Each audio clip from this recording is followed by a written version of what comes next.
Famous earthquake forecaster Frank Hoogerbeets is back to strike again.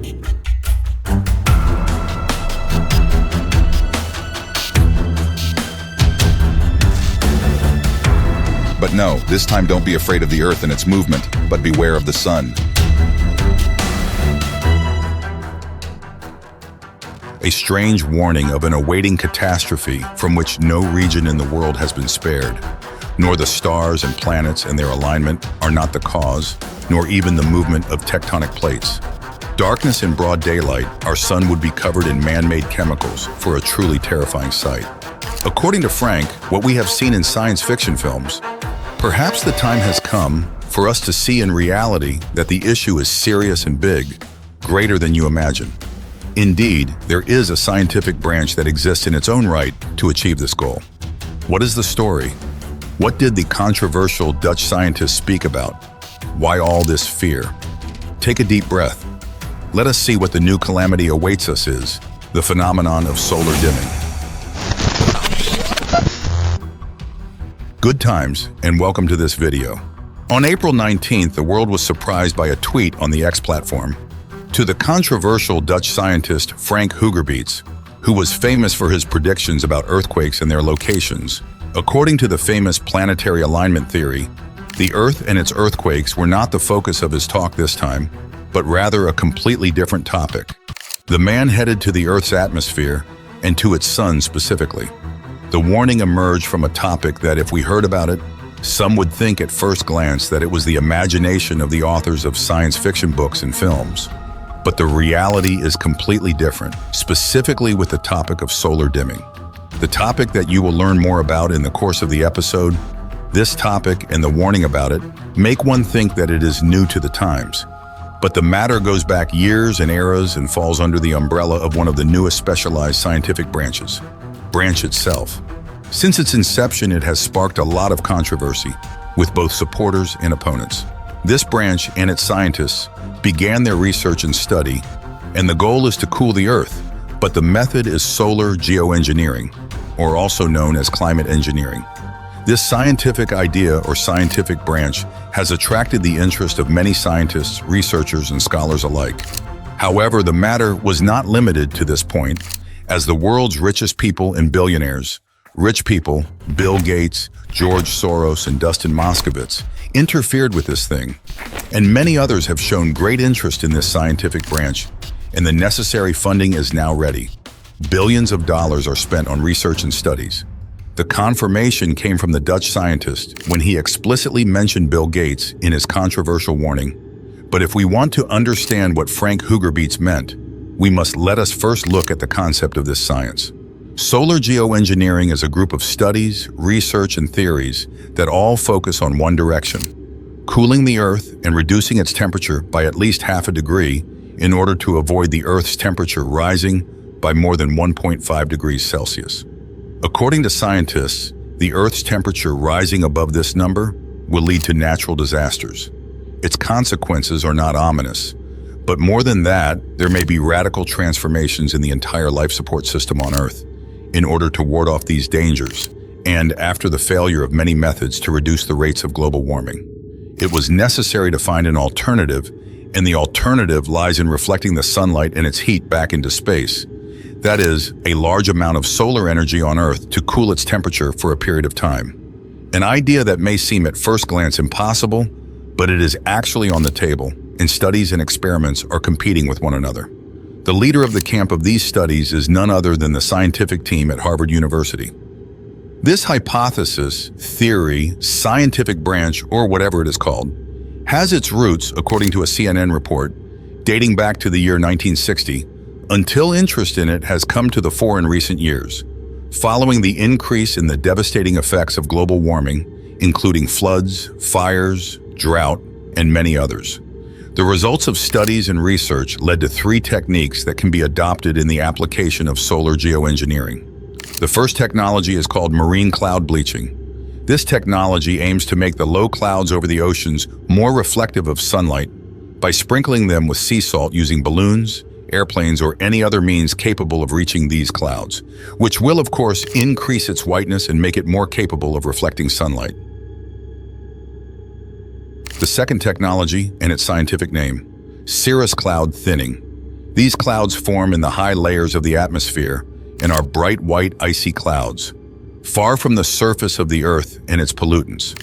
The technology will plant what is scientifically called aerosol inside these clouds in order to thin them, and thus makes their ability to trap heat coming from the sun and the Earth less.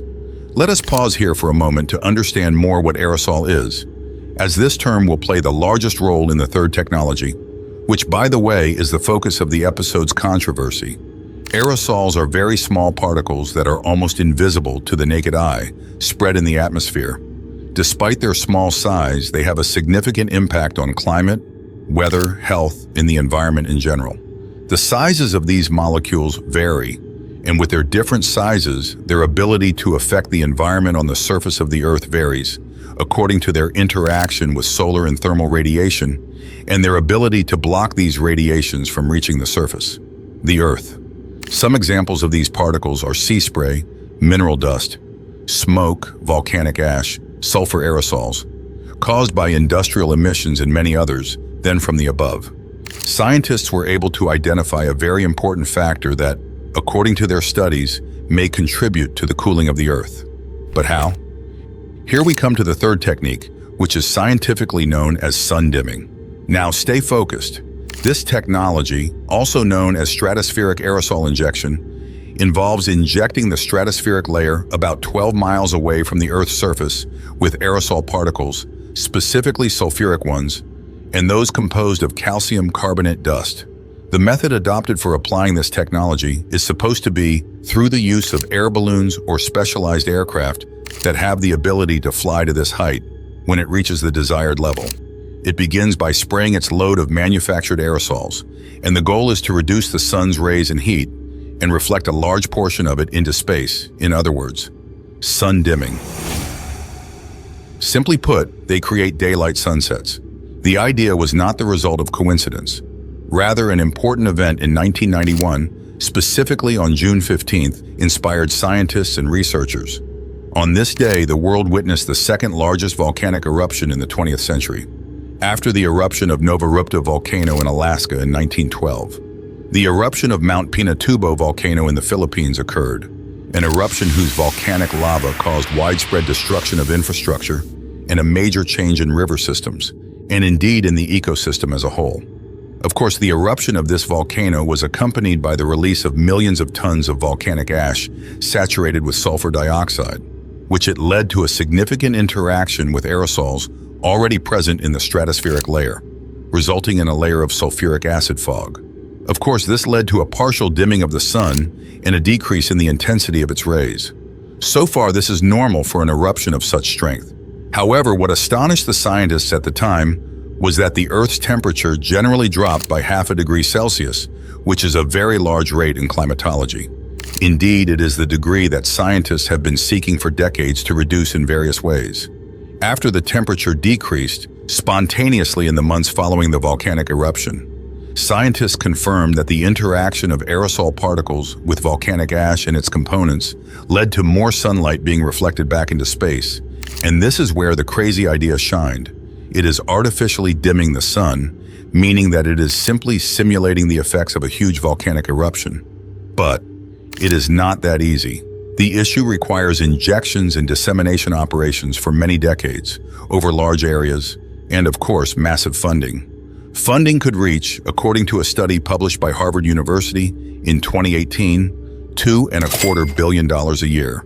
For a period of 15 years, you are free to make calculations, a huge amount for research and studies that have not yet seen actual application on the ground. As for scientific experiments, they still do not exist, or at least they do not exist. This is what he says. For example, in 2021, researchers from Harvard University tried to launch a balloon that could reach the upper layers of the atmosphere, specifically the stratosphere above the Arctic region of Sweden. But this experiment was rejected and banned by the local tribes, specifically the Sami tribe. Solar geoengineering carries risks and catastrophic consequences. This is literally the text of the objection letter from the Sami Tribal Council. This experiment was stopped, But the research did not stop, so the announcement was made of the experiment of launching weather balloons, according to what was announced over the Mexican state of Baja California. The funny and ironic thing is that in both experiments, the United States of America was the financier and implementer on lands that were not its own, and in a sky that was not its own. The screams were loud. It was not known what the purpose of launching these two balloons was. Rather, it was not known whether these two balloons sprayed any materials, chemical, in order to achieve solar geoengineering experiments, but the reality is the same. The Mexican government, because of this experience, has completely and absolutely banned any solar geoengineering experiments from any source. Attempts at experiments have not stopped, and the effort is now to find a ground, or rather a sky, for these experiments, and the eye is now on Africa. Until the voices of opponents began to rise, the issue is not a game, the issue is very dangerous, as these experiments cannot be controlled, and they are unethical and target poor countries under the pretext of development aid, says Professor Frank Bierman, lecturer in global sustainability governance at Utrecht University in the Netherlands. The risks are high, according to many scientists who oppose this idea. Tampering with the climate, distracting attention from the real causes of global warming, damage to the already damaged ozone layer, significant damage to agriculture and crops, acid rain, winds polluted with artificial aerosols, epidemics and strange diseases whose cause will not be known, and many others, in short, the peoples who will be chosen to be fields. For new experiments, you will taste many calamities before others, as usual, dangers with dire consequences that will not be limited to one area, but rather will include the entire planet. And this is exactly what the Dutch scientist Frank warned about. And there are those who support this idea and opponents who see it as more dangerous than global warming. The situation remains as it is, studies continue, and who knows what the coming days will hold. So my friends, this is what we have been able to come up with regarding the issue of solar geoengineering. His warning was issued by the controversial Dutch scientist Hoogerbeets that has once again shed light on this issue. Non-stop research, theories and studies, massive funding from governments and individuals alike, a topic that is presented to the public as the best solution to a global problem, ignoring the natural disasters that this science and its development can cause. That's okay because the experiments will be conducted on the lands of developing countries and over the heads of their poor people. And if disasters occur, they will first be subjected to a permanent look of inferiority from those claiming civilization and calling for equality, freedom, and humanity. Those who want to look away from the underlying causes of the problem, their nuclear factories and industries, and their various weapons tests, which, by the way, are taking place by sowing ongoing conflicts in several regions, especially developing regions in their opinion.